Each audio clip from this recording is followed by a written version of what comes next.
Hello viewers, আসসালামু আলাইকুম।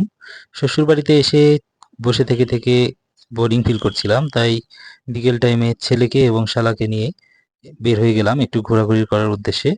তো আমি তো এখানে এসে ঠিক তেমন কিছু চিনি না, তাই শালাকে সাথে নিয়ে নিয়েছি, যদিও এখন আমার শালা আমার ক্যামেরাম্যান। বাসার পাশেই এখানে ছোট্টখাটো একটা মেলা বসে।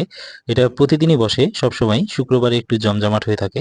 তো আমরা এখানেই আসছি, দূরে কোথাও যাইনি, যেহেতু সাথে আমার ছেলে ছিল, এজন্য দূরে কোথাও যাইনি। ঢাকাতে আসলে এত দর্শনীয় স্থান নেই, যেগুলো আছে সেগুলোতে সবসময় সবার যাওয়া সম্ভব না, কারণ ঢাকা অনেক ব্যস্ত একটি শহর। 10 দিনেরও বেশি সময় ধরে আমার ছেলে আমার থেকে একটু দূরে ছিল, তার নানির বাসায়। তো বাবাকে অনেকদিন পরে পেয়ে ছেলেরও ইচ্ছে বাবার সাথে একটু ঘুরতে যাবে, যেহেতু বাসায় থাকলে প্রতিদিনই অফিস শেষ করে বাসায় যাওয়ার পরপরই আমি ফ্রেশ হয়েই ছেলেকে নিয়ে বের হয়ে যেতাম, সন্ধ্যা পর্যন্ত ঘোরাঘুরি করতাম, তাকে অনেক বেশি সময় দিতাম আমি। তো এই জায়গাটায় এসে আমার ছেলে অনেক বেশি খুশি। সেই প্রত্যেকটা এখানে যে হাতে অটো না, এটা হচ্ছে ম্যানুয়ালি, এখানকার ছোট ছোট বাচ্চারা এই খেলনা রাইড গুলো তারা হচ্ছে যে পরিচালনা করছে। পাশে নাগরদোলা ছিল, সেখানেও চড়ানো হয়েছে। তো সেগুলোর হচ্ছে যে সবকিছুর ফুটেজ দেওয়া হয়নি। তারপর বাসায় যাওয়ার আগ মুহূর্তে আমার ছেলে বলল, বাবা ফুচকা খাবো।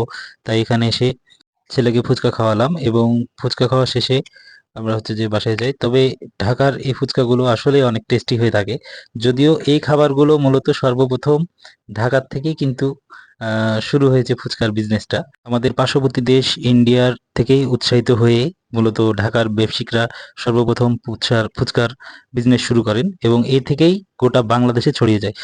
আমাদের ঘোরাঘুরি শেষে আমরা আবার বাসায় ফিরে চলে আসি, এবং তারপর ডিসাইড করি যে ছেলেকে বাসায় রেখে একটু আমরা বের হব। তো ছেলে তো বাসায় আসার পরে আসলে আমার ছেলে, আমি যতক্ষণ বাসায় থাকি সে অনেক জেদ ধরে, অনেক পিচ পিচ লাগে, যে সবসময় সে আমার সাথে থাকতে চায়।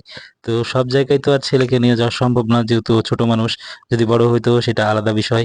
আমারও ইচ্ছা হয় তাকে সবসময় সব জায়গায় নিয়ে যেতে, কিন্তু ইচ্ছা থাকার পরেও নিয়ে যাওয়া হয় না। তো ভিউয়ার্স, আজকের ভিডিও এই পর্যন্তই। আবারও নতুন নতুন ভিডিও আপনাদের সাথে শেয়ার করব। সে পর্যন্ত সবাই আমার সাথেই থাকুন। সবাইকে অনেক ধন্যবাদ।